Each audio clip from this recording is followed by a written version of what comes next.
Que Dieu vous bénisse. Nous remercions le Seigneur pour la grâce qu'il nous a accordée. Amen. Amen. Sans plus tarder, nous allons nous lever pour lire les Écritures.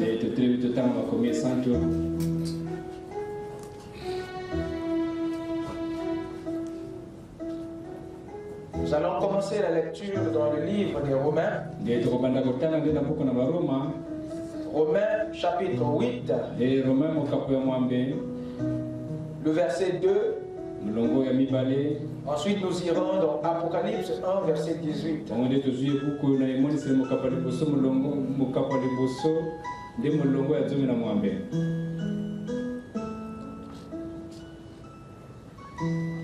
En effet,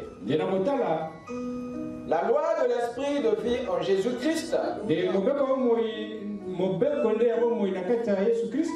m'a affranchi de la loi du péché et de la mort. Amen. Prions le Seigneur. Dieu Tout-Puissant, nous voici, Seigneur, oh Dieu, ta présence. Tel que nous sommes, Seigneur. Comptons et regardons, Seigneur, sur ce que tu as accompli à Golgotha pour nous. Seigneur, nous te demandons, Père, de parler à nos cœurs, de délivrer, Seigneur, nos vies, d'apporter une solution pour chaque problème. Nous voulons partir d'ici, Seigneur, avec toi dans notre cœur. Et tous ceux qui sont venus vides repartent remplis du Saint-Esprit. Et tous ceux qui sont venus avec des problèmes rentrent avec des solutions. Seigneur, Père, que tous ceux qui sont venus avec des péchés repartent justifiés. Nous te demandons d'être au milieu de nous ce soir et de dispenser ton propre conseil à nos cœurs. Pour le reste, Père, guéris ton peuple et remplis-nous de ta joie. Dans le nom de Jésus-Christ. Amen. Je vous prie de vous asseoir. Pendant que nous ouvrons dans Apocalypse, chapitre 1er, le verset 18.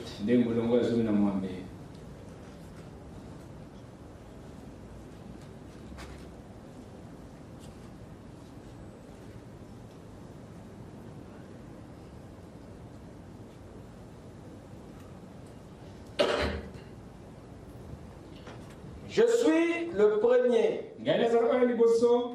le dernier et le vivant. J'étais mort, et voici je suis vivant au siècle des siècles.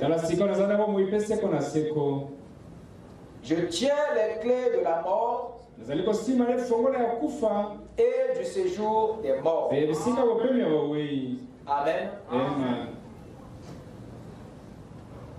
Ce soir, je vais devoir apporter, par la grâce du Seigneur,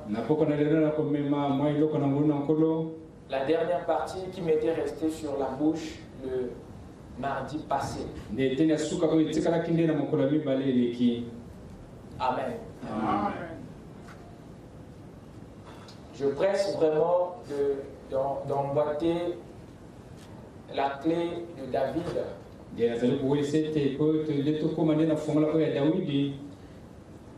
comme il y a toujours quelque chose qui reste sur le cœur,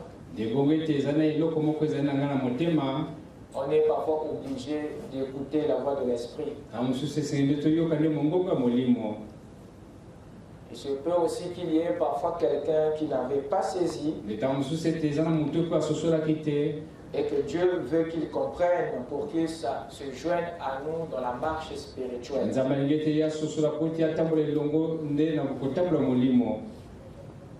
Parce que des fois, Dieu arrête le temps pour certaines personnes. Parce que la victoire de l'épouse ne dépend pas seulement de ta croissance spirituelle, mais dépend aussi du niveau que les autres aussi doivent atteindre. Donc pendant que nous regardons qu'à nous, Dieu regarde au canard boiteux. Une fois quand nous allons vite, Dieu arrête le temps pour que ceux qui traînent nous rejoignent. Et Frère Branham dit, des fois nous sortons de l'autoroute pour aller saluer le frère qui est dans la vallée. Ensuite revenir sur la route. Amen. Donc il y a beaucoup de choses qui retardent parfois l'avancement de l'épouse. Et ces choses ne sont pas forcément le péché. Il y a bien d'autres circonstances. Parfois celui que Dieu attend n'est pas encore né. Alors il va vous coincer quelque part. Pendant qu'on attend la naissance de Moïse, il nous garde encore en Égypte. Ceux qui étaient coincés disaient, oh, mais l'écriture est là. La promesse est là. Quoi encore? Amen. Même ta propre victoire, il y a des esprits avec lesquels tu te bats encore aujourd'hui. Dieu va parfois te laisser dans ce combat jusqu'à ce que tu tombes sur une brochure qui te donne la clé de la victoire. Jusqu'à ce que le pasteur se met à enseigner sur un sujet qui va régler le problème que tu avais depuis des années. Donc même pour ta propre victoire, Dieu peut parfois arrêter certaines choses. Amen. Josué avait arrêté le soleil pour de bonnes raisons. C'était pour donner la victoire au peuple, bien que lui-même était concerné. Amen. Donc notre marche ne dépend pas de nous seulement. Ne dépend pas de ceux qui sont devant seulement. Mais dépend aussi de ceux qui sont derrière. Raison pour laquelle Éphésiens 4:11 parle de l'unité de la foi. Il a établi des dons pour le perfectionnement en vue de l'œuvre du ministère. Voyez-vous, pour que tous parviennent à l'unité de la foi. Donc il y a un un niveau où Dieu veut voir tout le monde arriver. Et il fera tout pour que tous y arrivent. Il ne sera jamais d'accord aussi longtemps qu'il n'y a qu'une portion. Dieu ne se satisfait jamais de la portion. Amen. C'est un Dieu de plénitude. Par la grâce du Seigneur, je vais essayer un peu d'aborder la dernière partie. Alors si je ne la finis pas, vous allez la terminer. Parce que ce que je vous donne vous permet de comprendre la suite des Écritures. Amen. Parce qu'une inspiration doit forcément inspirer. Et une révélation doit forcément révéler. Amen. Donc nous allons devoir parler sur la stratégie de Dieu pour vaincre la mort et le séjour des morts. La stratégie de Dieu. Donc c'est ici où nous allons essayer de libérer la clé. Bien que nous l'avons déjà parlé de façon surnaturelle. Mais ça se trouve là. Et nous allons essayer de revenir pour aider tout le monde. Nous venons de lire ici dans Apocalypse 1er. Le Seigneur Jésus-Christ dit une déclaration. Le Seigneur déclare ici avoir sous son pouvoir deux choses. La clé de la mort et la clé du séjour des morts. Voilà ce qu'il déclare ici. Il déclare détenir deux choses. La mort, non. Le séjour des morts, non. C'est pas ce qu'il détient. Il nous fait comprendre que c'est la clé de la mort. C'est la clé du séjour des morts. Ce sont les deux clés qui sont dans ses mains, qui sont maintenant sous son pouvoir, sous sa domination. Et quelle est la clé de la mort? Quelle est la clé du séjour des morts? Dans le Seigneur réclame détenir, avoir sous son pouvoir, sous son contrôle. Quelles sont ces clés? Quelle est la clé de la mort qu'il détient? Quelle est la clé du séjour qu'il détient? Nous avons vu que la clé que le Seigneur détient pour la mort, c'est le péché. Le péché est la clé de la mort. Et cette clé est entre ses mains. Quelle est la clé du séjour des morts? La mort est la clé du séjour des morts. Je vais expliquer. En quoi le péché est la clé de la mort? La clé, c'est un langage. Ça ne veut pas dire que le péché c'est une pièce métallique. Le péché est une clé parce que c'est un acte qui ouvre la mort dans ta vie, qui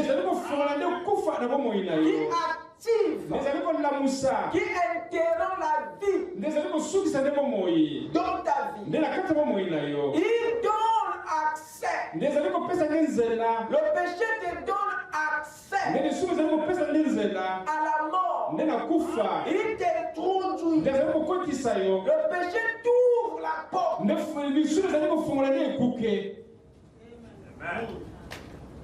Amen. Amen. Voilà en quoi c'est une clé. Parce qu'il donne accès. Parce qu'il amène à la mort. C'est pour cela que le péché est une clé. Amen. Amen. C'est celui qui pêche qui meurt. Et le péché donne accès à la mort.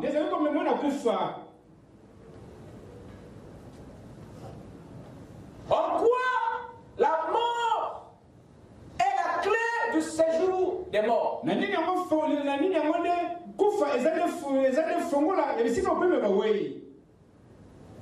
Parce que la mort conduit au séjour des morts. Le séjour des morts est un lieu où ne vont que des morts. Vous écoutez ça? Amen. Ce n'est pas un séjour des vivants. La condition pour y aller, c'est la mort. Amen.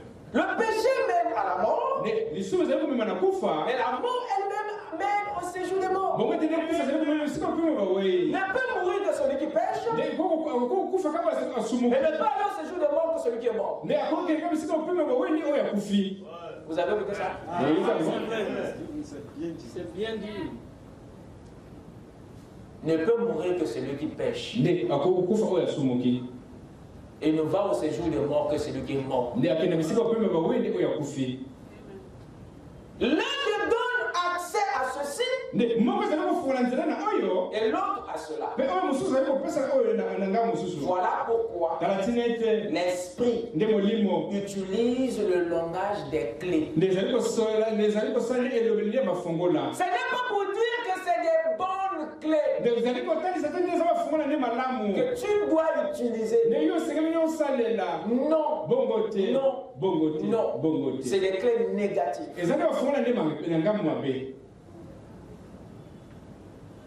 Alors si le péché donne accès à la mort, il faut qu'il y ait quelque chose qui doit avoir le dessus sur le péché.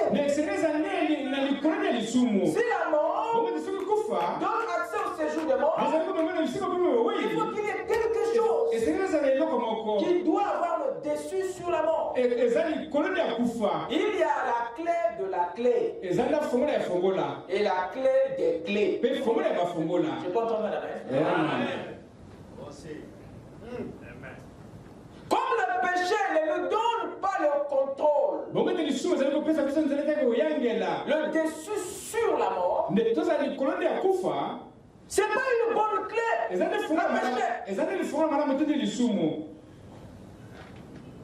Parce qu'il te livre à la mort. Il ne te donne pas le dessus. Mais le péché te livre.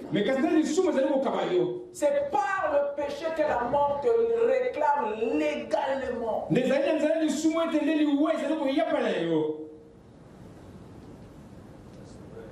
Et c'est par la mort que le séjour de mort t'accueille légalement.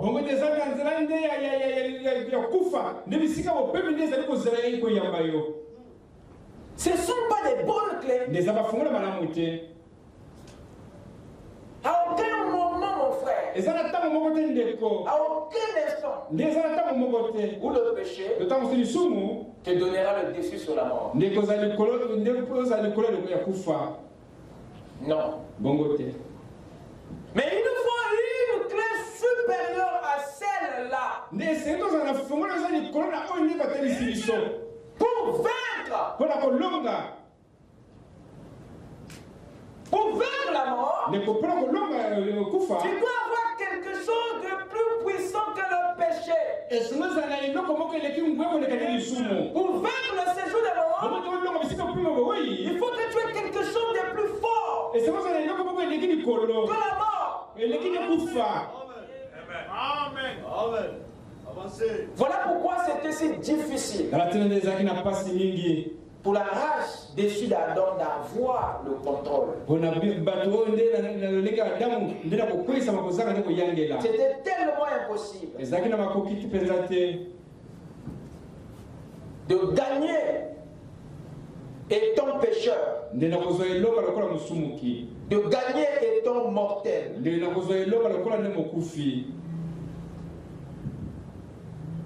Et le péché était une aversion aux yeux de Dieu.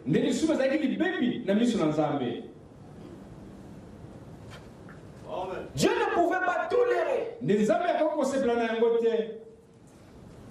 Mais ce qui était une aversion pour Dieu est devenu une opportunité pour le diable.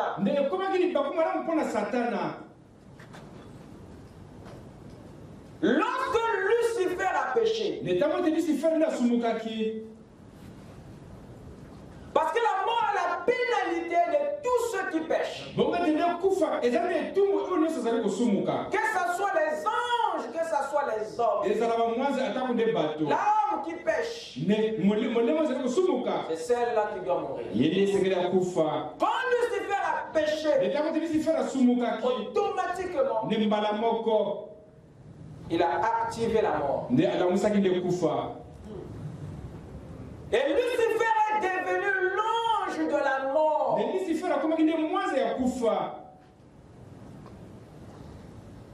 Et depuis ce jour, il a vu sa mort. Il a considéré son état comme une arme. Comme une opportunité. Il n'a pas vu ça comme une malédiction. Lucifer a pris son état comme une opportunité. Il a fait de la mort son cheval de bataille, son arme dans sa lutte contre Dieu et son royaume. Il a utilisé maintenant ça comme une arme pour détruire tout ce qui appartient à Elohim. Lucifer s'est fait lui-même un kamikaze. Je vais aller m'exploser avec ta famille, avec tout ce que je suis. J'ai compris que je suis devenu une bombe. Alors, il a fait de sa malédiction une arme, une opportunité.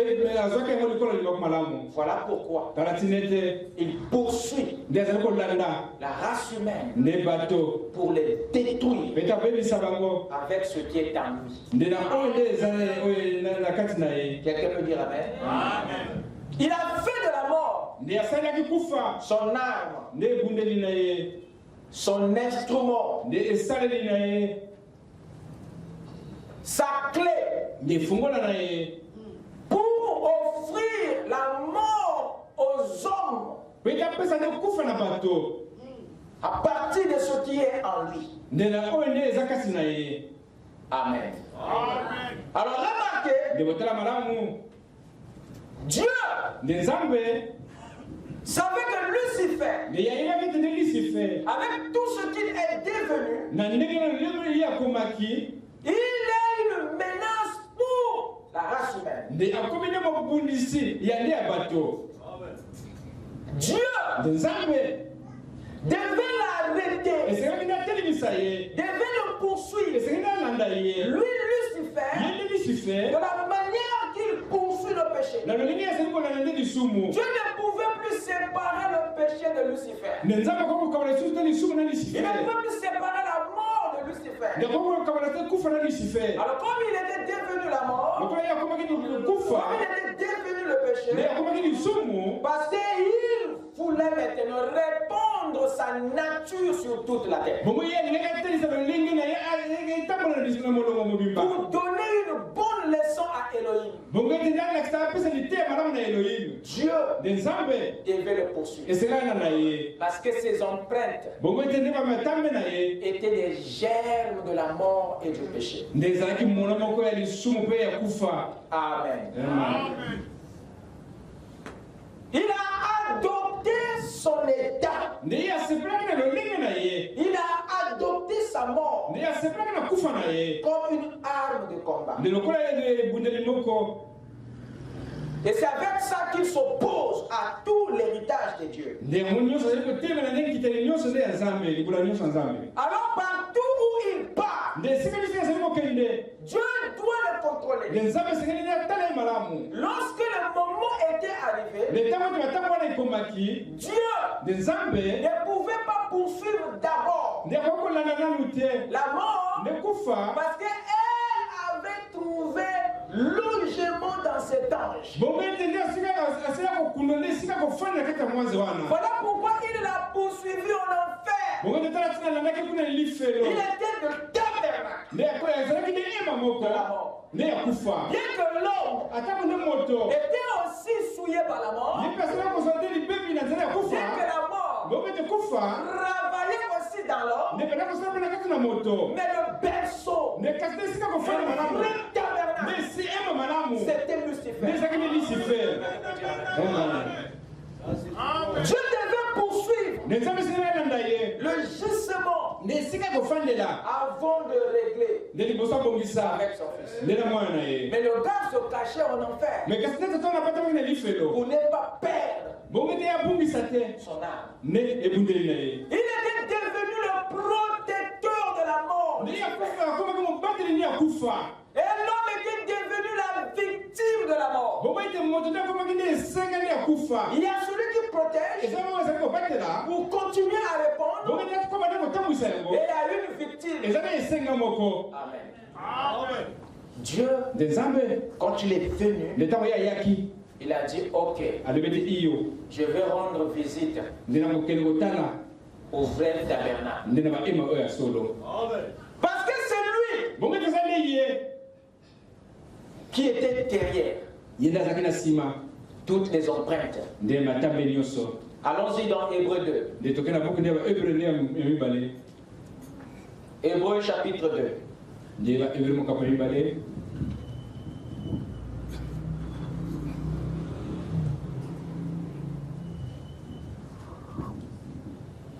Commençons la lecture à partir du verset 14. Jusqu'au verset 18.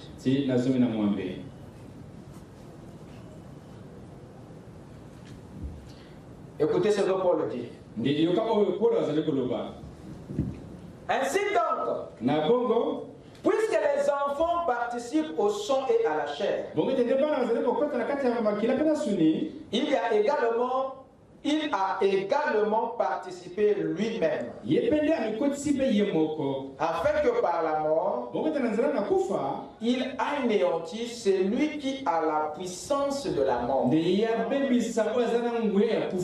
Qui? Le diable. Je répète. Ainsi donc, puisque les enfants participent au sang et à la chair,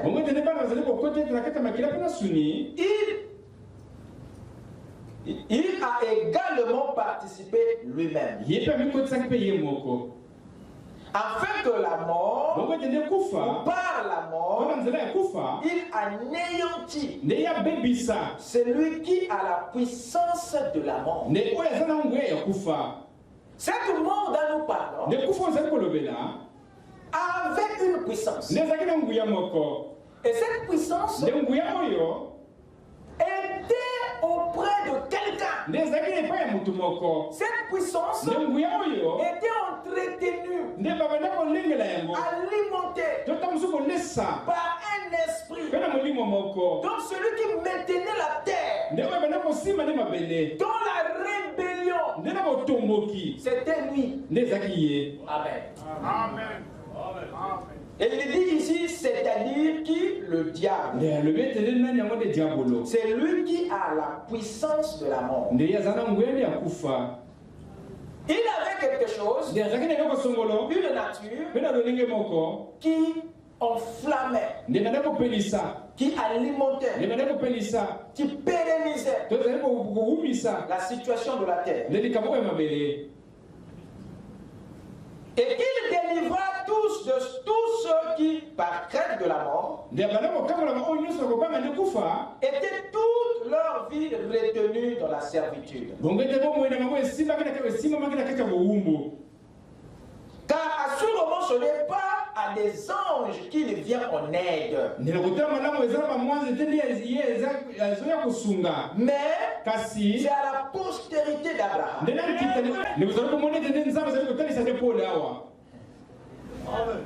Que la question du péché, de la mort et du séjour des morts, donc le sujet qu'il amène sur la terre est celui de résoudre la question des hommes, pas des anges. Ce qui montre qu'il n'y a pas de rachat pour eux. Je vais aller rapidement. En conséquence, il a dû être rendu semblable en toutes choses à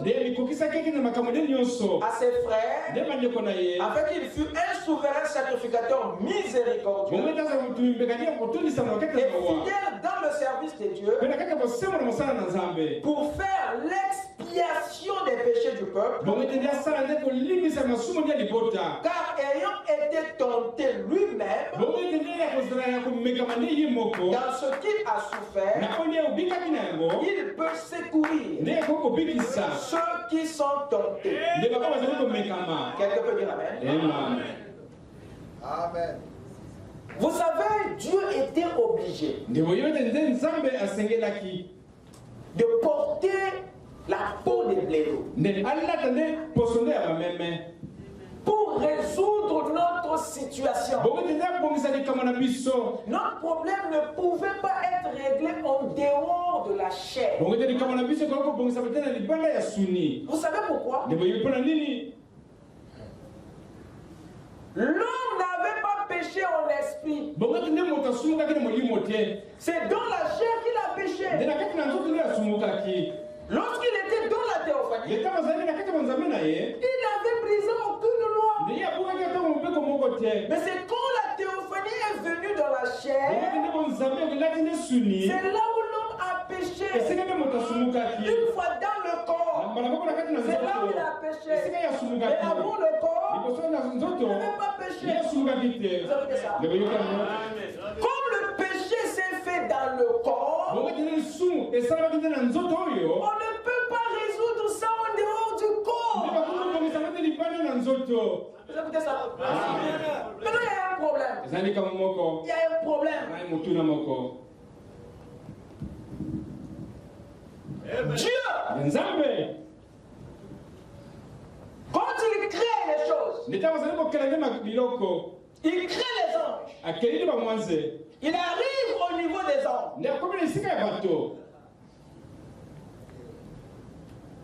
Il était censé venir dans la chair humaine le premier.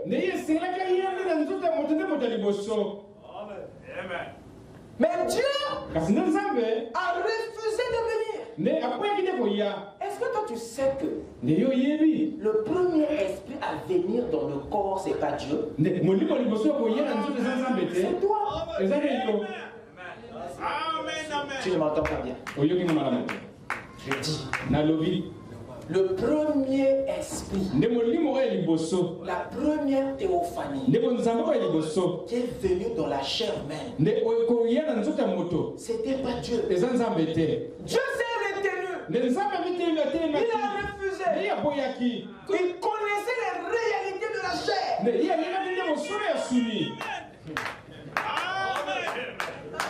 n'a pas eu le courage. Il avait tellement de choses à faire. Il avait tellement de choses qui le retenaient.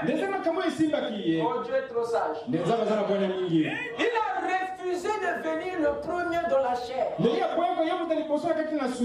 a demandé aux anges, qui pourra aller travailler dans ma vigne?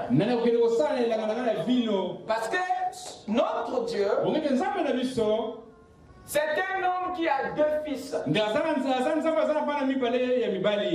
Il y a l'aîné et le cadet. Mais le cadet a pris le droit de naissance.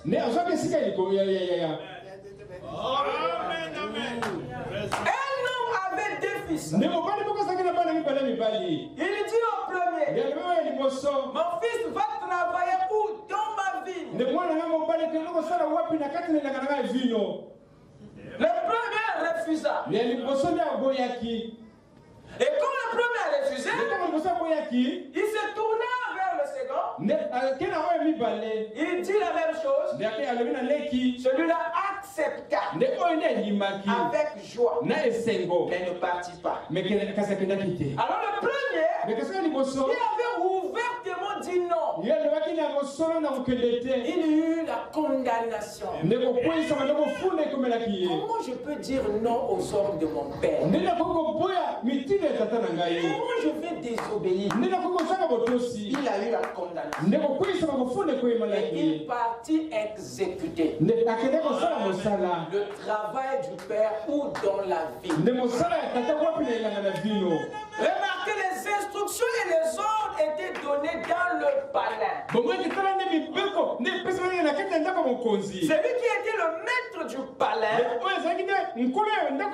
c'est le même qui était le maître de la vigne. Vous écoutez ça? Le créateur des cieux, c'est le même qui a créé la terre. Il n'y a pas de... Les deux lui appartiennent. Ce sont les propriétés de son royaume. Mais la vigne est attachée au palais. La terre, c'est une partie des cieux. Mais les instructions des enfants étaient données dans les cieux. C'est-à-dire dans le royaume.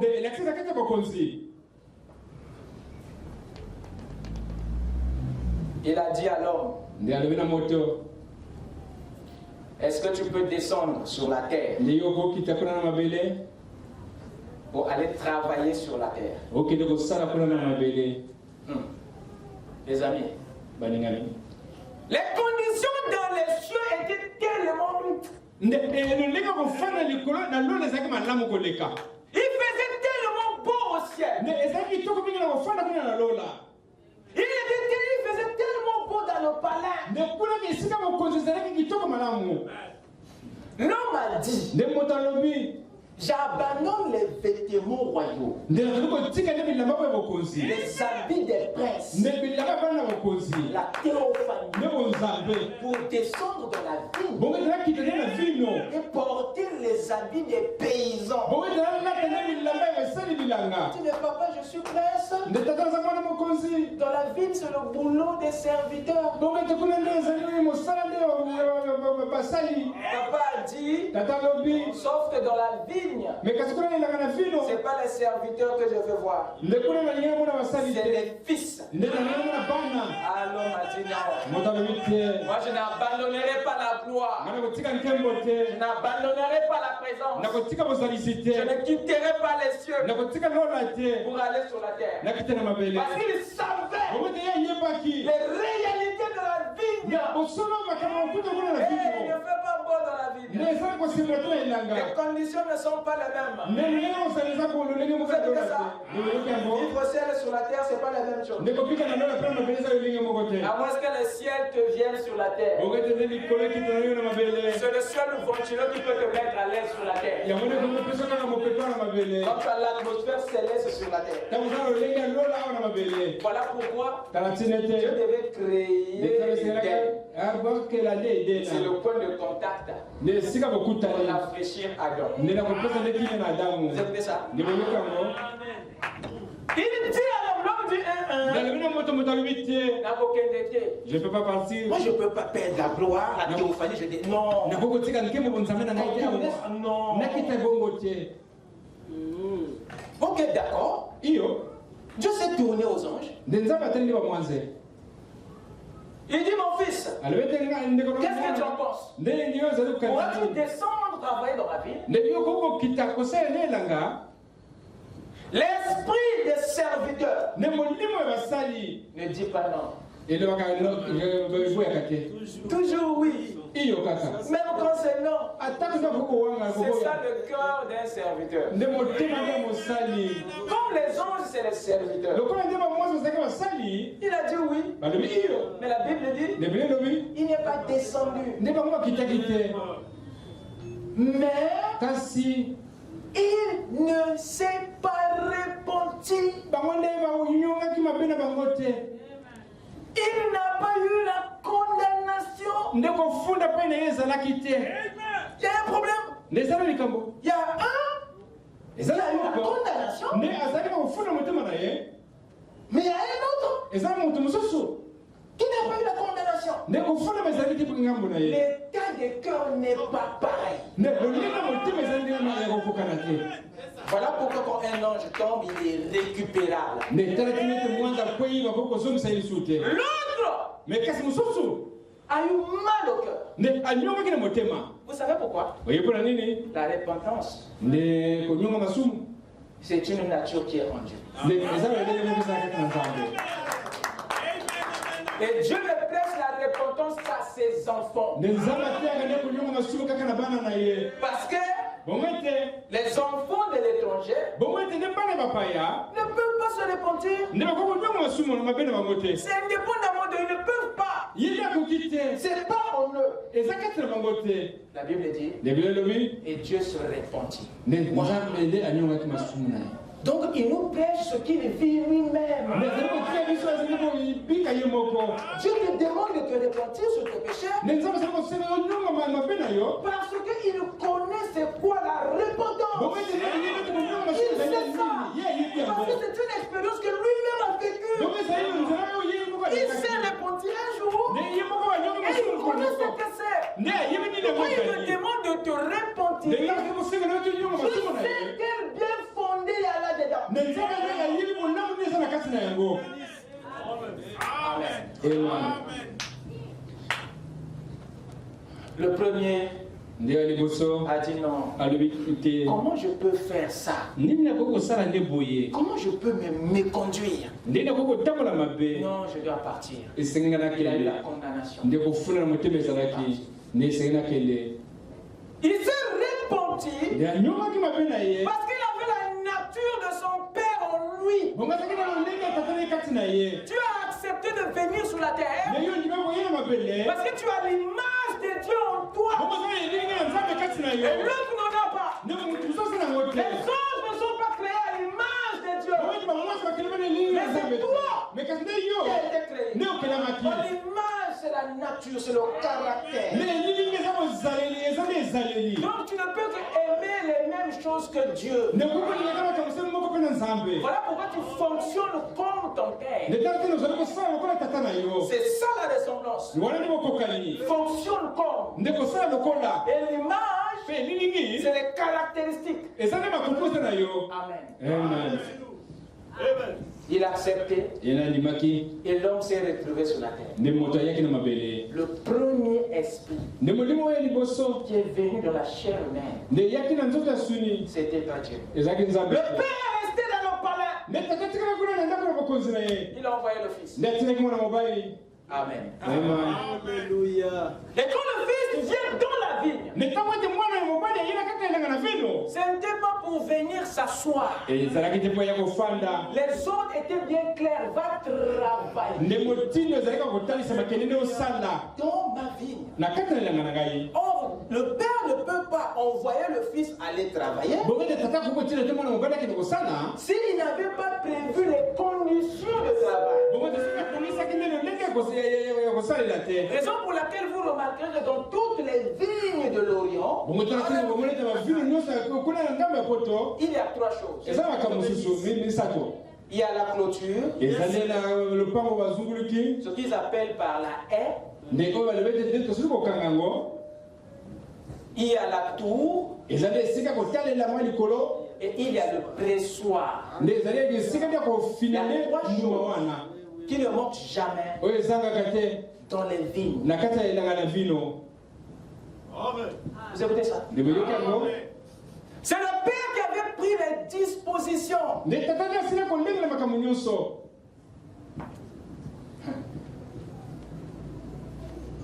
La tour sert à celui qui travaille dans la ville d'avoir une vision à longue distance. La tour te permet de voir près ce qui est loin. C'est une structure élevée. C'est ça la tour. Quand tu es dans la tour, tu es en haut. Et ça te permet de voir tout ce qui est loin. C'est un point d'observation. Vous voyez ça? Et le Père a prévu ça pour que tu ne sois pas aveugle. C'est pour que les animaux sauvages ne te surprennent pas. Et chaque fois qu'il y a une bête sauvage qui s'approche, toi à partir de la tour, tu as une belle vision. Amen. Le discernement. Voilà pourquoi vous voyez les choses de loin. Parce que sur la terre, tu es sur une tour. Amen. Amen. Dieu ne pouvait pas dire à Adam, garde. Si tu n'es pas dans une tour, le gardiennage, c'est la fonction de la sentinelle. Et le critère numéro 1 pour recruter une sentinelle, c'est la capacité de bien voir. Vous ne pouvez pas prendre un aveugle pour veiller la nuit. La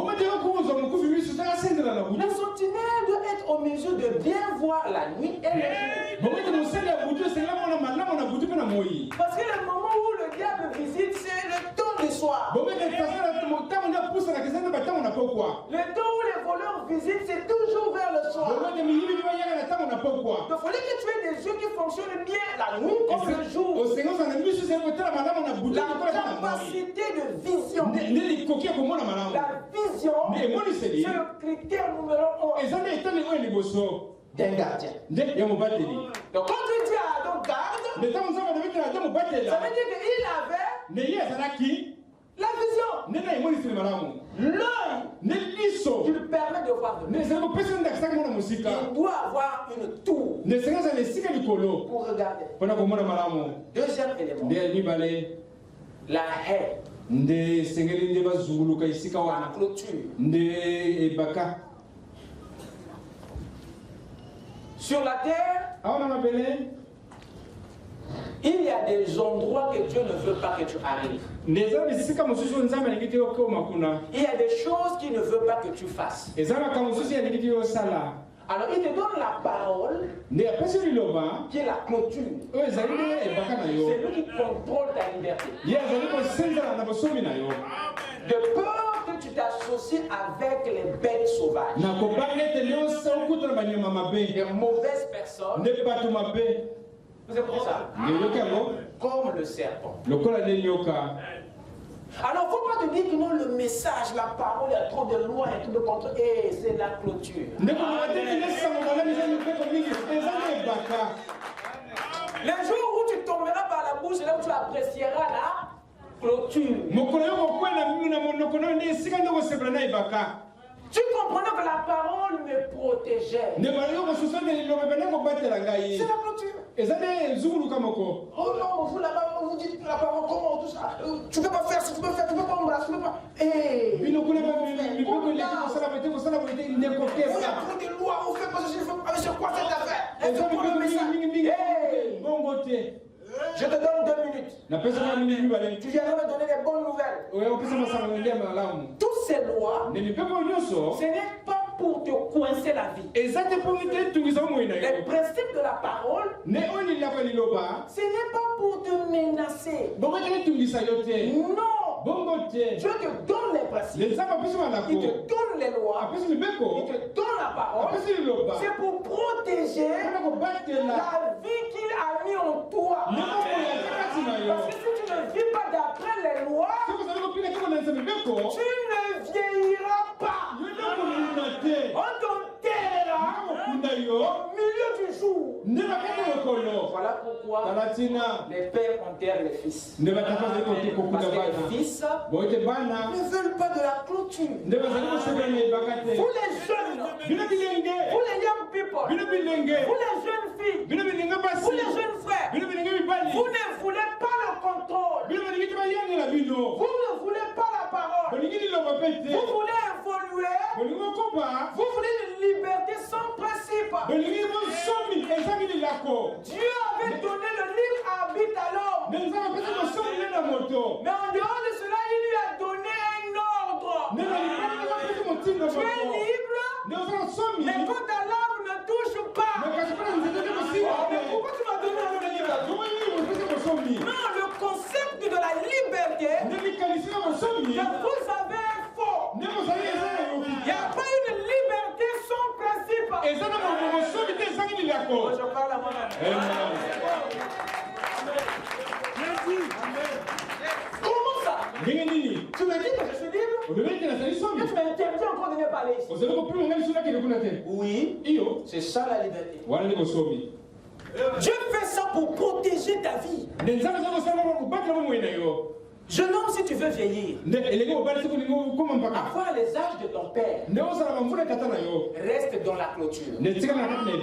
Observe les lois, respecte les principes, même les plus élémentaires. Respecte, remets la parole à sa place et sois derrière la parole. Tu vivras longtemps. La longue vie dont je parle, c'est l'éternité. Toi, tu m'attendais. Tu m'attendais où? Bon, c'est pas grave, on va se rencontrer. Merci. La haie. La clôture. Et le troisième élément, c'est le pressoir. Et le pressoir, c'est l'objet qui était directement en rapport avec le boulot, avec le ministère, avec la vocation du fils dans la vie. Le pressoir, c'était un instrument qui sert à écraser les raisins de façon à les transformer en liquide. Donc le pressoir est l'outil de la transformation. Le fils était envoyé dans la ville pour transformer les raisins en vin. Pas pour boire, manger les raisins, mais les transformer. La joie du Père qui est dans le palais, c'est de voir la quantité des vins que tu as fait. Le nombre de raisins que tu as transformés. Vous écoutez ça? Le pressoir, c'est le symbole du Saint-Esprit. Dieu te le donne pour que par le Saint-Esprit, que tu réussisses à convertir les autres en croyant comme toi. Vous écoutez ça? De façon que ces raisins soient buvables. Hier, tout que raisin, ils étaient mangeables. Mais ici, sous la forme du vin, ils deviennent buvables. Est-ce que Dieu peut te boire, toi? Non. Ta forme, la forme de vie que tu as, empêche Dieu de communier avec toi. Quand le peuple est arrivé dans la contrée des Maras, ils ont rencontré une source d'eau qui était tellement amère que le prophète et le peuple ne pouvaient pas boire. Il y a des gens qui sont amers, que vous ne pouvez même pas communier avec eux. Ils sont tellement têtus comme une mule. Ils sont tellement mauvais comme les parois de l'enfer. Ils sont tellement méchants. Vous ne pouvez pas cohabiter. Amen. Et quand tu as vu l'état de ces eaux, quel est ce peuple qui est amer au goûter? Dieu a même peur de te donner un songe. Il se retient même de te donner une vision. Il protège même les prophéties contre toi. Dieu se retient même de t'aider. Parce que tu es trop amer. Moïse a dit, comment on va faire? Nous avons soif de la communion. On a besoin de notre peuple pour partager la parole. Mais ce peuple est amer. Moïse dit à Dieu, on va où? Dieu dit, nulle part. Amen. Dieu lui dit, j'ai une solution. Va chercher un buisson. Il a orienté vers un arbre, une plante qui avait les vertus d'assainir les eaux. Donc il y a des transformations que Moïse ne pouvait pas faire. Il y a des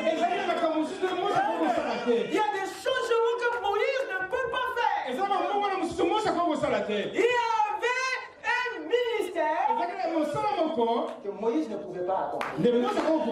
Et c'était là-bas, dans un buisson. Et c'est le buisson qui est allé dans les eaux. C'est pas Moïse qui est rentré dans les eaux, non.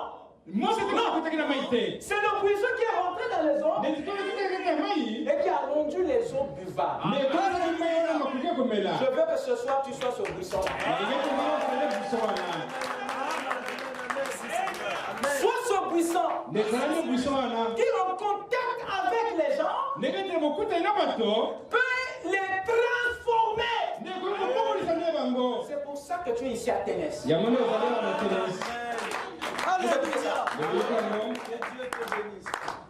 Le travail du fils dans la vigne, c'est de transformer les raisins en vin. Combien de gens as-tu invité à l'église? Tu ne viens que seul depuis que tu as commencé. Si ces choses qui se prêchent ici peuvent bénir ton âme, ça peut aussi bénir quelqu'un d'autre.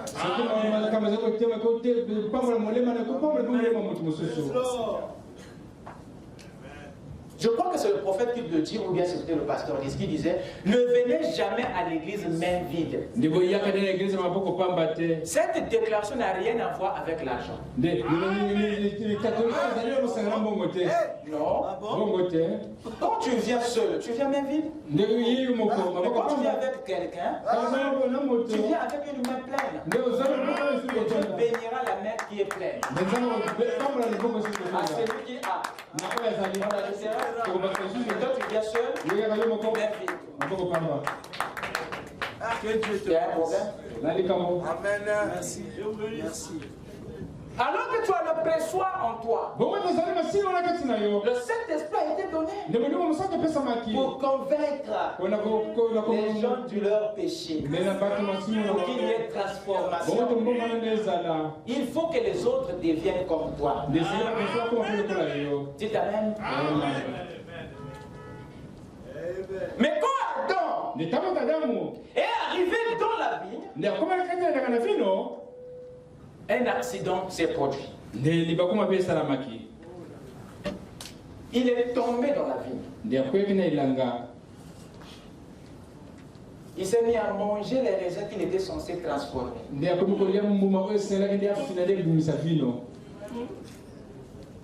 Amen. Comme la chute s'est produite dans la vigne, dans le corps, dans la chair, Dieu doit les résoudre là-dedans. Raison pour laquelle lui-même ne pouvait venir que dans un corps. Parce que la chose qu'il vient combattre et résoudre se trouve dans un corps. Amen. Les hommes qu'il vient sauver sont dans des corps de chair. Amen. Voilà pourquoi il devait descendre et résoudre notre situation. Ce n'est que là qu'il peut être un sacrificateur. Oh, que Dieu m'aide à avancer. Alors remarquez, à partir de la croix, Christ devait faire quelque chose de très mémorial, de très important.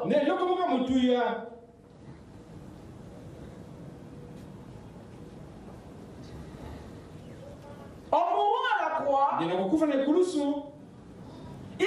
réussi à s'y rendre auprès de l'ange de la mort. Une fois qu'il a retiré les droits que ce démon avait, la force qu'il avait, lorsqu'on l'a dépouillé, Christ est monté pour nous les présenter. Il dit, regardez ce que je viens de lui enlever. Voici, je détiens la clé de la mort et du séjour. Il n'a plus la puissance. Amen. C'est Christ qui avait vaincu. C'est pas nous. C'était la victoire de Christ sur la mort et sur le séjour de mort. Pas notre victoire. Et pour que nous, en particulier les saints qui étaient là-bas au séjour des morts, puissent avoir part à la même victoire, Christ devait les intégrer. C'est ainsi qu'ils sont sortis avec lui. Parce que Christ n'a pas voulu garder sa victoire. Comme c'est pour nous qu'il était venu, il doit aussi nous partager sa gloire. Maintenant, pour ceux qui sont en vie sur la terre, ceux qui marchent encore dans les liens du péché, alors que Christ vient déjà d'avoir la victoire, que faut-il faire pour les vivants, ceux qui marchent? Que faut-il faire pour qu'eux aussi puissent vaincre le péché dans leur vie? Alors il doit maintenant nous partager quelque chose qui doit nous mettre au-dessus de notre propre péché pour nous épargner du reste. Bien qu'il avait déjà tout accompli, mais il y a une bataille qui est en face de chacun. Lui, il détient la grande victoire. Il doit nous partager ça, de façon que tu vives quotidiennement au-dessus du péché et de la mort. C'est là où le transfert doit se faire. Christ doit te révéler la chose qui doit te donner le dessus sur le péché pendant les jours de ta vie. Sa victoire, sa grande victoire sur la mort et le séjour de mort, il doit te les transmettre au travers d'autres lois qui te donnera le dessus sur le péché. Dites amen. Et sur la mort. Comme le péché contrôle la mort, et la mort contrôle le séjour des morts, il doit te partager une clé supérieure au péché. Il doit te donner la clé de la clé. Pour qu'à partir de cette clé, que tu domines le péché qui agit dans tes corps. Amen. Qu'est-ce qu'il nous a partagé pour nous donner la victoire dans notre vie de tous les jours? La grande victoire de Christ doit s'exprimer dans notre vie de tous les jours. La preuve que Christ a vaincu la mort et le séjour des morts, c'est ta victoire sur le péché dans ta vie.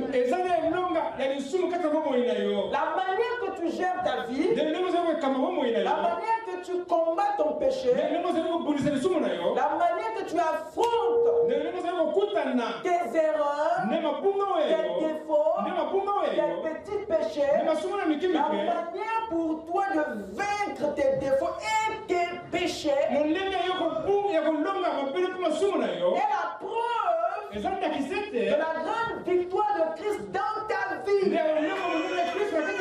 Alors tu ne peux pas dire que Christ a vaincu la mort et le séjour des morts parce que toi tu es incapable de vaincre ton péché.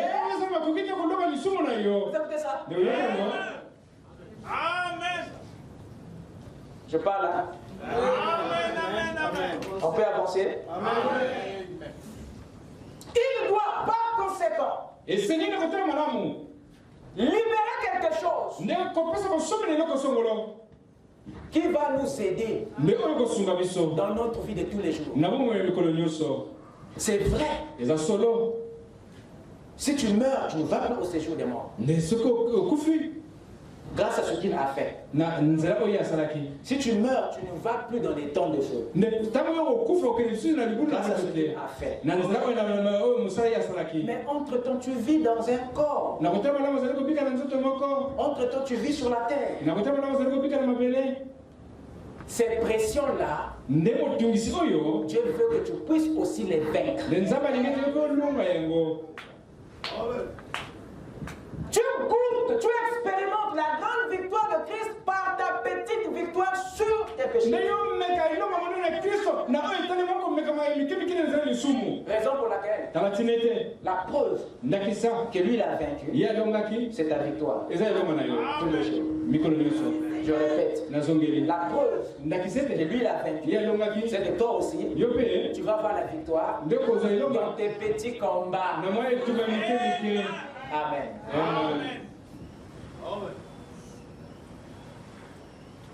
C'est très important, mes chers amis. C'est très, très capital. Dieu veut nous mettre maintenir dans une victoire quotidienne sur nos mauvaises habitudes, sur nos petits déboires, de façon que vous maintenez la grande victoire de Christ doit nous maintenir au-dessus de nos petites difficultés. Le Seigneur avait une stratégie, avait une option. Et la stratégie pour lui de vaincre la mort et le séjour des morts consistait à vaincre uniquement le péché. Parce qu'il savait que le péché est l'objectif number one, suivi de la mort. Allons-y avec moi dans 1 Corinthiens 15. 1 Corinthiens 15, rapidement.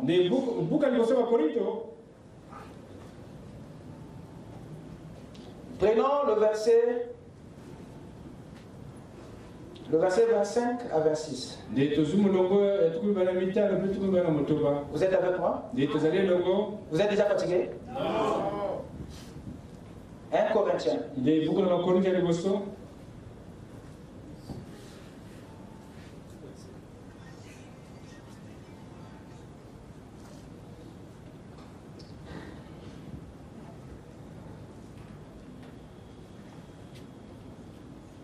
Commençons à partir du verset 25.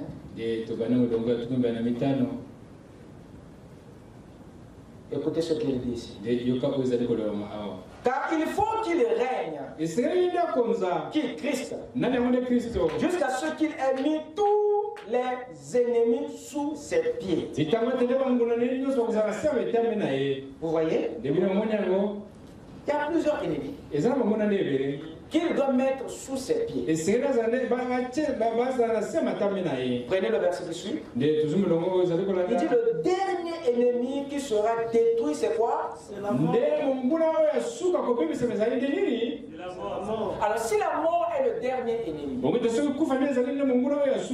alors le péché sera le premier. Vous écoutez ça? Si la mort est le dernier,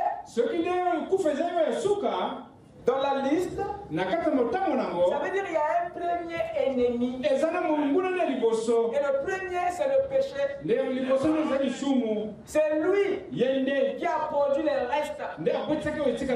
Raison pour laquelle il doit se concentrer sur le premier ennemi. Et lorsqu'il le règle, les autres aussi disparaissent. Parce qu'il est la racine de tous les branches. Voilà pourquoi il se concentre sur le péché. La stratégie de Dieu vaincre la mort et le séjour des morts, c'est de traiter le péché. Et quand il traite le péché, alors les autres peuvent être détruits. Quelqu'un peut dire amen. Descendez au verset 55. 55.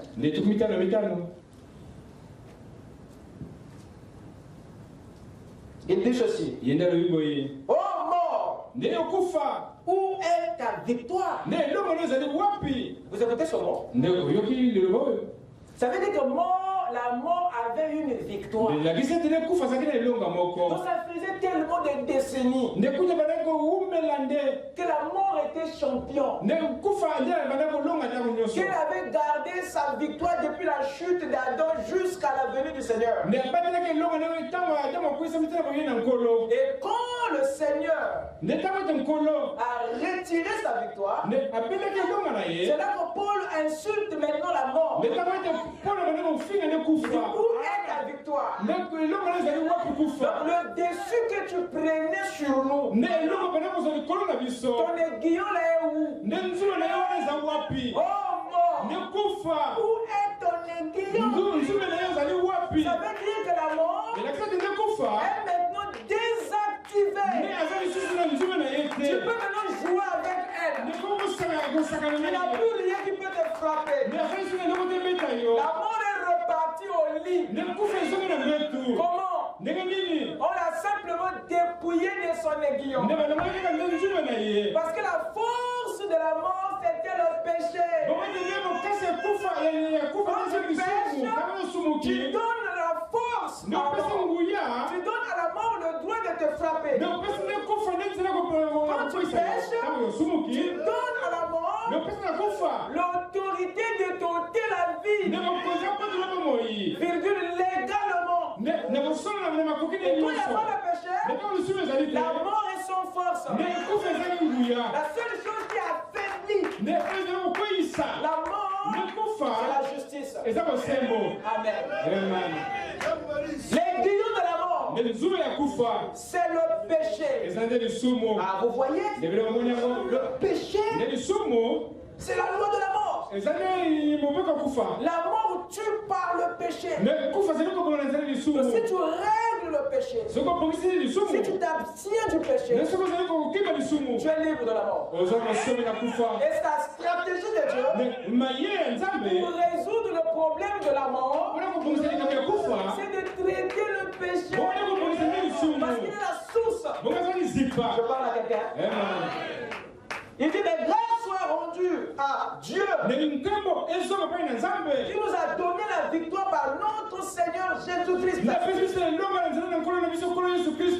que la victoire sur la mort est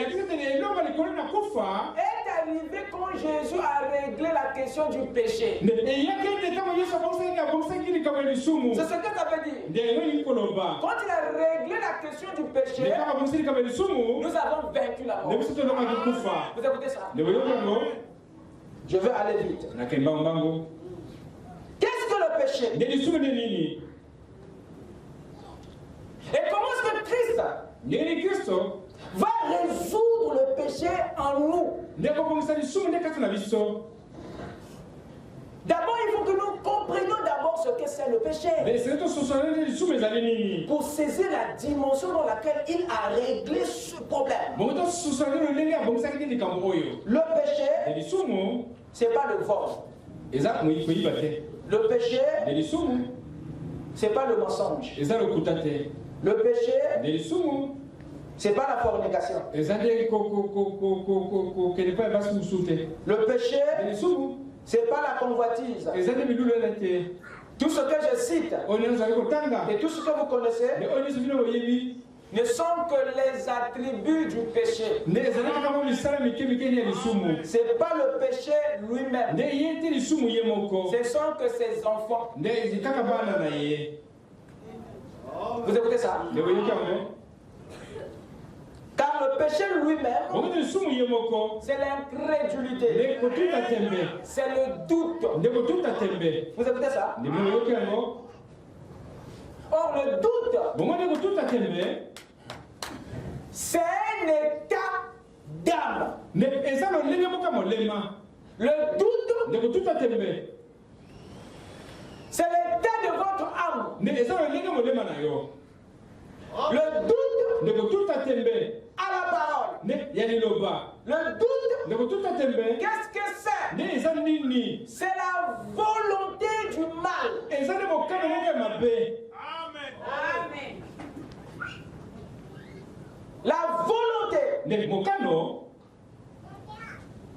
qui est contraire à la volonté de Dieu. C'est ça le doute.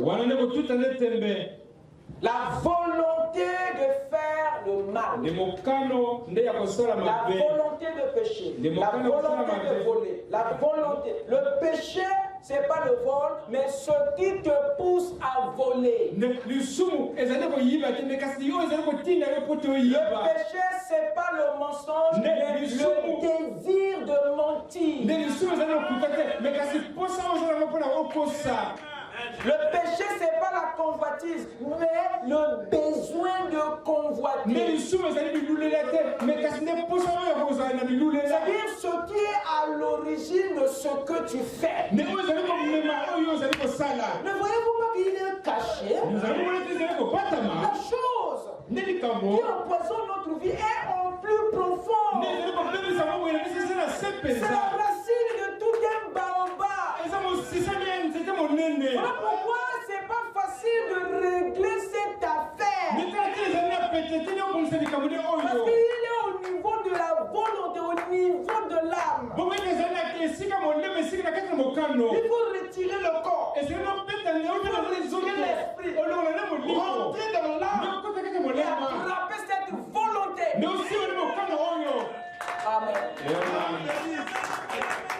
Comment Christ qui est mort va-t-il amener cette victoire là-bas? Pourquoi tu ne plus désirer le péché? Quelque chose de plus gros que le péché doit entrer là-dedans. Et le plus gros travail, c'est ce qu'il a fait après la résurrection. Rentrer dans l'homme, juste dans l'âme. À peu près c'est le même travail. S'il était capable d'aller jusqu'aux confins des enfers, ça ne coûte rien d'aller aux confins de ton âme. Est-ce que quelqu'un peut dire amen? Écoutez ce que frère Madame dit. Dans la statue de l'homme parfait, paragraphe 103. Qu'est-ce que le péché? L'incrédulité. Il n'y a que deux éléments qui contrôlent l'être humain. C'est le doute ou la foi. L'un ou l'autre. Vous êtes possédé par celui qui domine votre vie. Vous écoutez ça? Donc, le doute était ce qui avait contrôlé, ce qui s'était emparé de l'âme de l'homme. Voilà pourquoi, peu importe le besoin de faire le bien, il fait le mal. Parce que le volant a été braqué depuis l'intérieur. Voilà pourquoi Paul a illustré ça en disant que ce que je veux faire, ce n'est pas ce que je fais. Il me semble qu'il y a une autre loi qui me conduit, qui me combat. Il y a quelque chose, il y a des informations qui sont restées au-dedans, qui nous empêchent de vivre la parole, qui nous empêchent d'écouter la parole, qui nous empêchent d'obéir à la parole. C'est le doute à la parole. Alors Dieu doit amener la foi là dans ton âme pour déloger les doutes, afin que tu accomplisses la parole, la volonté de Dieu. Mais pour que ce changement ait lieu, pour que le doute, l'incrédulité puisse partir de ton âme, Christ va libérer les éléments qui vont faire ce travail. Voilà pourquoi la croix, l'eau et le sang sont sortis. Et la dernière chose qui a quitté son corps, c'était l'esprit. Et l'eau, il vient comme pour laver. Le sang vient pour purifier, afin de te donner un esprit nouveau. Mais l'esprit de Christ est celui qui vient dans ton âme pour enlever le désir du péché, afin que tu puisses maintenant haïr le péché. Alors que hier tu l'aimais, la loi de l'esprit de vie en Jésus-Christ m'a affranchi de la loi du péché et de la mort. C'est la plus grande loi qui contrôle le péché, et la mort. Que le Seigneur vous bénisse.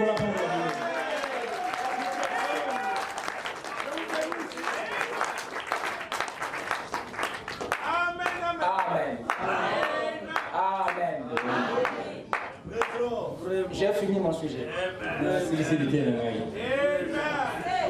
Amen. 5 minutes. 5 minutes. Merci. Allons-y dans 1 Jean. 1 Jean. 1 Jean 5.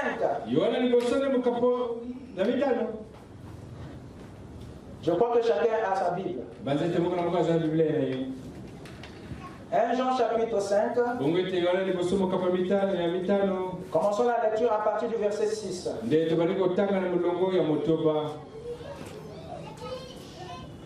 C'est lui qui, Jésus-Christ, qui est venu avec de l'eau. Ah, il était un récipient. Hein? Vous écoutez ça? Donc, cette écriture montre que le Rédempteur s'est préparé volontairement. Une préparation préméditée. Et bien préparée. Il est venu, c'est lui qui est venu avec de l'eau. Ah, ça veut dire qu'on était sale. Parce que l'eau là, hein, c'est pour être versé sur nous. La descendance de Adam était tellement impure qu'il devait venir avec de l'eau. La suite. C'est lui, Jésus, qui est venu avec de l'eau et du sang. Vous écoutez ça? Ce que l'eau n'emportera pas, le sang l'emportera. Voilà pourquoi il a prévu tout ça. Parce que l'eau a ses limites. Voilà pourquoi vous associez le savon. Vous écoutez ça? Quand vous lavez, vous associez le savon. Parce qu'il y a des choses que l'eau ne peut pas enlever. Mais pourtant les deux c'est des nettoyants. L'eau c'est un nettoyant. Le savon aussi. Mais sauf que la capacité de nettoyer n'est pas la même. Toi qui rend témoignage. L'esprit, l'eau et le sang. Et les trois sont d'accord. Je peux dire amen? Voilà les trois éléments qui sont sortis du sang corps. L'eau, le sang et l'esprit. Ça, ce sont les trois ingrédients qui règlent le doute, qui règlent la question du péché dans notre âme. C'est quand l'esprit rentre, il enlève le goût du monde, il enlève le désir du péché. Tu commences à haïr le mal et à aspirer pour la justice de Dieu. C'est à ce moment-là que le péché meurt dans ta vie. Et ton combat devient à un autre niveau. Vous écoutez ça? La preuve de la grande victoire de Christ, c'est que toi, tu prennes le dessus sur le doute à la parole, sur le désir du péché.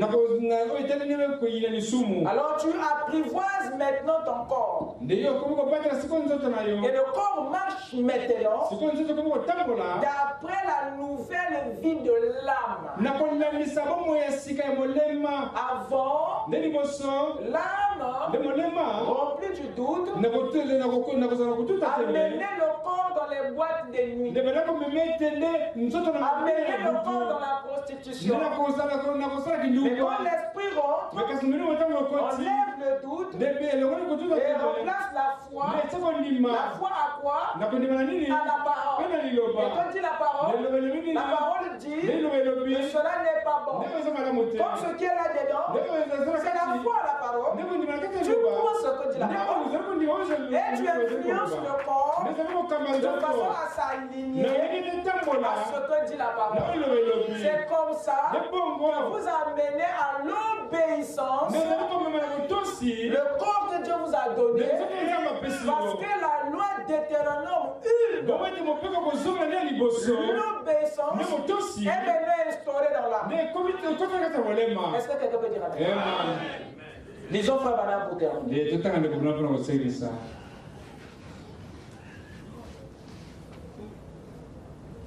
Frère Branham dit ceci dans l'âge de l'église de Philadelphie. Israël prenait la génisse rouge. La génisse rouge. Et la sacrifier sur l'autel pour la rémission des péchés. Et pendant une année, les péchés du coupable étaient couverts. Mais couvrir le péché ne pouvait pas enlever le désir de péché. Ce n'était pas une offrande parfaite. C'en était l'ombre qui devait durer jusqu'au moment où le vrai sacrifice viendrait. Ainsi que chaque année, l'homme devait offrir un sacrifice. Et chaque année, il devait revenir parce qu'il avait toujours le même désir de péché. Ça veut dire qu'il y a un combat, le même combat se répète. Ça veut dire que la solution n'a pas été appliquée. Si tu as un péché qui se répète dans ta vie, ça veut dire que tu n'es pas disposé à bien le traiter. Ton âme résiste encore à quelques éléments de la parole. L'objectif de Christ, au travers de son sacrifice, c'est de te partager sa victoire qu'il a eue sur le péché. Tu dois vaincre ce qui se répète dans ta vie. Parfois, c'est le fait que tu tolères certaines choses. Ce que tu tolères, tu ne peux pas le changer. Ce que tu permets, tu ne peux pas le modifier. Vous écoutez ça? Je continue ma lecture. La vie de l'animal servait à expier le péché de l'homme. Mais comme le sang versé n'était que le sang d'un animal, et que la vie sacrifiée n'était que celle d'un animal, cette vie ne pouvait pas revenir sur l'homme. Vous voyez pourquoi tout l'Ancien Testament, il était difficile que l'homme puisse vaincre le péché. Parce que les substituts qu'on utilisait ne pouvaient pas rentrer dans l'homme et ôter le désir. Donc ils utilisaient une loi très inférieure.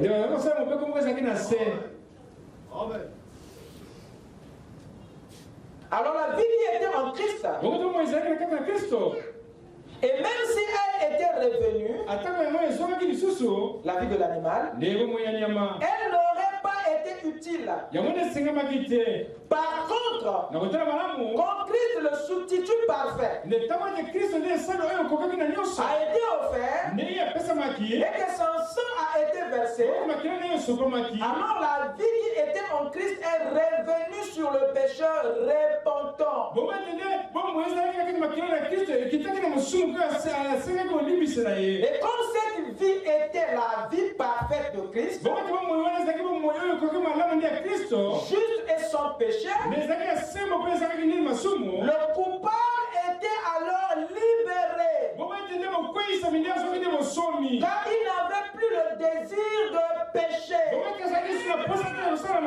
Jusqu'à ce que tu sens que ce que tu aimais hier, tu ne les aimes plus.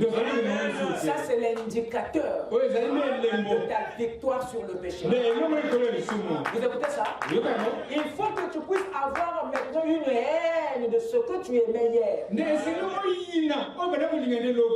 si jusqu'à maintenant, quand tu passes devant une fumée, tu as le désir de fumer, ça veut dire que ce n'est pas encore parti. Il faut au contraire que quand tu affrontes la fumée, que tu aies envie de vomir, que tu puisses avoir ça en aversion. Et lorsqu'il y a encore le désir, et Dieu va vous mettre à l'épreuve. Quand tu diras ce soir, finis la moque, finis la bière, finis les hommes, finis les femmes. Quand tu prends cette décision, automatiquement, Dieu va amener le test. Parce que tu ne peux pas vaincre s'il n'y a pas une épreuve. Vous écoutez ça? Alors à ce moment-là, si tu es un homme, les femmes que tu avais refusées là viendront d'elles-mêmes sans invitation. Elles viendront se livrer sans argent, sans rien payer. Et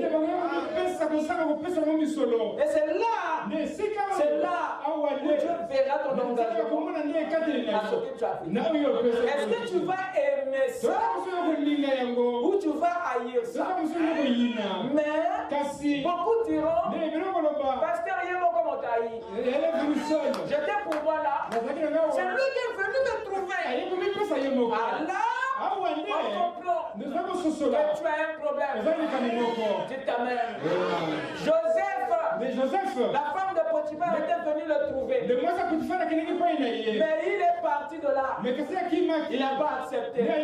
Il s'est défendu. Dis Amen. Parce que cette chose en lui s'était réglée. Amen.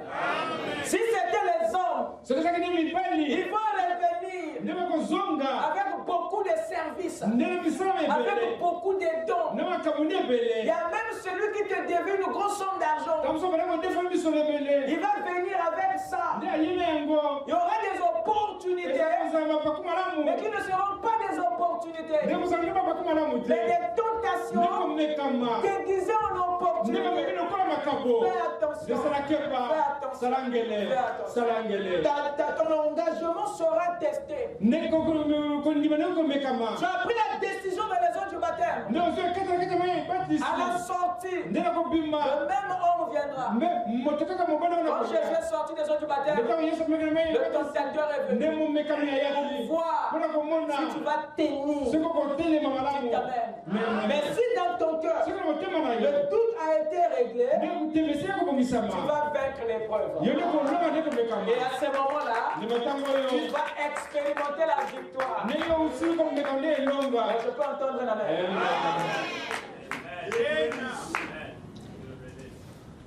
Alors la vie qui était en Christ est revenue sur le pécheur repentant. Et comme cette vie était la vie parfaite de Christ, vivre est son péché, le coupable était alors libéré car il n'avait plus le désir de pécher. La vie de Jésus était revenue sur lui. C'est ce que signifie Romains 8:2. La loi de l'esprit de vie en Jésus-Christ m'a affranchi de la loi du péché et de la mort. Donc la victoire, ta victoire sur ton péché. Madame dit, c'est ça, Romains 8:2. La loi de l'esprit de vie, c'est la seule qui prime, qui domine le péché et la mort, ainsi que la loi qui les gouverne. Dans la restauration de l'âme, l'épouse Frère Madame dit, paragraphe 122, je termine. Je lis que les citations. Quelle que soit notre petitesse, notre bassesse, notre impureté, notre impiété, la gravité de notre maladie, de notre affliction, la loi de l'Esprit de Dieu, par sa parole, l'oblige à lui obéir. Elle exerce la contrainte. Elle dit, rends-le. Amen. Si seulement nous pouvions réfléchir à ça un instant, elle contraint, quelles que soient les conditions, peu importe la condition, la loi de la parole de Dieu contraint la condition de s'aligner sur la parole. L'Esprit de Dieu en vous va contraindre le péché à partir, va contraindre la maladie à quitter. C'est la grande loi qui peut vous aider à voir le péché sur le péché. Écoutez ce qu'il ajoute encore ici. La restauration de la épouse, paragraphe 82. Imposer des mesures alors. Imposer des mesures. Nous avons le privilège d'imposer.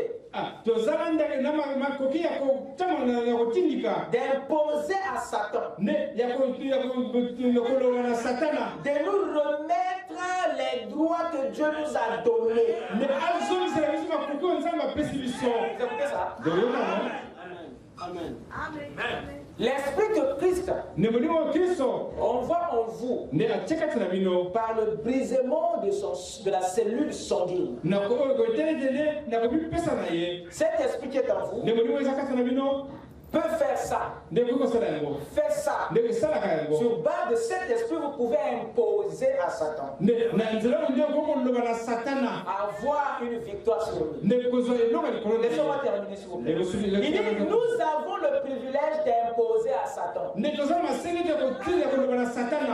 nous remettre les droits que Dieu nous a donnés. Car Dieu a une loi. Et sa parole est une loi. Et Dieu, dans cette parole, a accordé certains droits à l'Église. Par conséquent, nous avons le droit d'imposer à Satan de nous remettre ses droits. Et à dire, rends-le-moi. Et il doit le faire. En effet, nous pouvons prendre l'argent de Dieu, le Saint-Esprit, et nous mettre à genoux et dire, ainsi dit le Seigneur, il doit lâcher ça. Un point, c'est tout. Parce que le Saint-Esprit est là pour l'obliger à le faire. Vous avez ça? Au paragraphe 89, il dit, mais la loi de l'Esprit de Dieu est là pour forcer Satan à céder ce qu'il a pris à Dieu illégalement. Et par tromperie, les âmes des hommes qu'il a prises à Dieu, des âmes des femmes, des enfants, les maladies du corps, qu'il a placées sur les gens, alors que Dieu les a créés à son image pour être comme lui. Et l'Église a reçu les droits légitimes légaux par la Bible de prendre le Saint-Esprit pour lui imposer ses mesures. Dites Amen. Il faut avoir le Saint-Esprit en soi pour obtenir ces résultats. Le Saint-Esprit, c'est la plus grande loi qui vous donne le dessus, la domination, le contrôle, la victoire sur le péché dans votre vie de tous les jours. Quelqu'un m'écoute? Alors la loi du péché et de la mort agit dans votre chair. Mais la loi de l'esprit de vie agit dans votre cœur. Il y a le péché qui agit dans le corps. Mais il y a la loi de l'esprit qui agit dans votre âme. Donc votre cœur, l'esprit que vous avez dans votre cœur obligera votre corps à obéir à ce que lui dicte le cœur. C'est tout à fait ça. Or, c'est ce que Paul a dit. Toujours la chair. Je suis trop fatigué. Je suis incapable. Je suis inapte. Je ne peux pas le faire. Ça, c'est le langage du corps. Mais le Saint-Esprit dans votre âme peut contraindre. Raison pour laquelle j'invite toute l'église au Saint-Esprit, parce que c'est l'esprit de l'autorité. C'est la clé de la clé. C'est lui qui nous donne la victoire sur le péché, qui nous sévit tous les jours. Une fois que vous avez le contrôle, soyez-en sûrs que le séjour de mort et même la mort n'est plus dans l'agenda. Parce que le Saint-Esprit de Dieu qui est dans votre âme ne permettra pas que vous mourrez, même si vous perdez le corps. L'autorité de cet esprit agit au-delà du péché et de la mort. Voilà pourquoi Paul dit, si l'esprit qui a ressuscité Jésus d'entre les morts habite en vous, il vous ressuscitera. Que le Seigneur vous bénisse. Les bons. Amen. Avec lequel continuer. Tu es digne, tu es digne. Tu es digne de louange. Tu es digne, tu es digne. Tu es digne de louange. Tu es digne, oh. Tu es digne de louange. Tu es digne, oh. Tu es digne de louange. Tu es digne, tu es digne.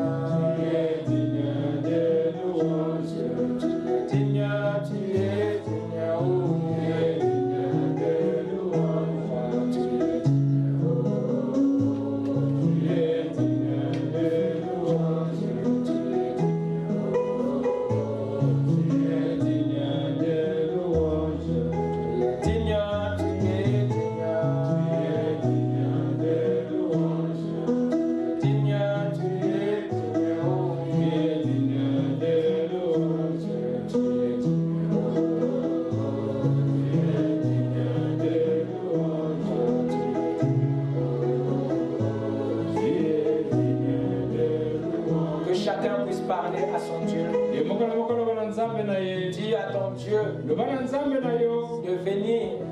et te remplir de cette grande loi qui est au-dessus de la clé du péché et de la mort. Qui est au-dessus de la clé de la mort et du séjour des morts. Cette grande loi qui a le contrôle sur le corps, sur les passions de la chair. Cette loi qui a pour demeure l'âme. C'est lui qui tient notre obéissance. C'est le Saint-Esprit qui peut aligner notre corps derrière la parole. Et il a été promis mais qu'il viendra dans le peuple des dieux. Joël avait promis qu'au temps du soir, je répandrai mon esprit sur toute chair. Vos fils et vos filles prophétiseront. C'est pour amener l'obéissance. C'est pour amener la victoire dans notre vie de tous les jours. Élève ta foi et parle à ton Dieu. Demande-lui de te remplir du Saint-Esprit, de te remplir de ta présence, de façon d'avoir la victoire sur les péchés qui ne cessent de revenir, sur les péchés qui te gardent sur place, sur les péchés qui t'environnent si facilement. Implore sa venue. Demande-lui de descendre, car il a promis de répondre. Il a dit, vous qui êtes si méchants, vous savez donner des bonnes choses à vos enfants. Donnez-il du Père Céleste? Donnerait-il pas le Saint-Esprit à ceux qui le demandent? Nous l'avons besoin de Dieu. Nous avons besoin pas de l'esprit des hommes, pas de l'esprit d'une église. Nous n'avons pas besoin de l'esprit dénominationnel. Nous avons besoin de l'esprit du royaume. Le Saint-Esprit en nous pour mettre fin à notre déboire spirituel. Il y a que lui qui peut nous expérimenter. Il va nous donner les prémices de la victoire de Christ à la croix. Élève sa foi et parle-lui. Car la prière du juste est de grande efficacité. Ne pas ici sans le Saint-Esprit. Ne va pas affronter la vue. Ne va pas affronter la lutte sans le Saint-Esprit. Parce que le diable qui t'attend là-bas voudrait te ramener encore dans les boucliers du péché. Le défi t'attend dehors, mon frère. Le combat t'attend dehors, ma soeur. Les tentations t'attendent. Mais fais comme Jésus. Rentre dans les eaux du Jourdain. Rentre dans les eaux de la parole. Rentre dans la présence de Dieu. Immerge-toi tout entier. Jusqu'à ce que les cieux s'ouvrent. Et que l'Esprit de Dieu descend comme une colombe pour te remplir. Parce qu'après ta sortie, c'est la tentation dans le désert.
Nous te bénissons, Seigneur, du plus profond de notre cœur. Nos mains sont levées, Seigneur, comme signe d'avoir défié la loi de la pesanteur. Oh Dieu, par ceci nous témoignons qu'il y a un esprit en nous qui a la volonté de défier la loi du péché qui est la loi de la pesanteur. Cette loi qui nous a toujours gardés sur la terre. Nous témoignons par nos mains levées que le Saint-Esprit peut nous la terre. C'est pourquoi, Seigneur, notre prière se résume à un seul mot. Remplis-nous du Saint-Esprit, Seigneur. Baptise-nous de ton esprit. Remplis chaque coin de notre âme. Il n'y a aucun vide dedans, Seigneur. Et laisse-le, Père, que toutes les faiblesses soient comblées dans ta victoire. Que tous les défauts de ton peuple soient transformés en qualité. Que tous les vides soient remplis par ton esprit. Que tous les péchés soient nettoyés par ton sang. Ne permets pas, Seigneur, qu'il y ait un faible parmi nous. Je te présente ce peuple pour lequel tu es mort à la croix. Seigneur notre Dieu, que le Saint-Feu de Dieu, son âme à la Pentecôte, descende sur chacun de nous, Seigneur. Restaure la vision, restaure les sons, restaure l'obéissance, restaure la crainte de Dieu, restaure la foi, Seigneur, dans ta parole et en Dieu. Seigneur notre Père, tu connais le combat de tout un chacun. Notre un combat au niveau de la chair, notre un combat au niveau de l'esprit, notre un combat au niveau de l'âme. Ton prophète dit que tu es le puissant conquérant,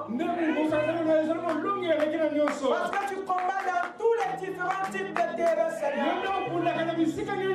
C'est pourquoi, oh Dieu, descends au niveau de l'âme, descends au niveau de l'esprit, et termine au niveau du corps. Déloge les maladies dans les corps, Seigneur. Déloge les infirmités au niveau de l'esprit.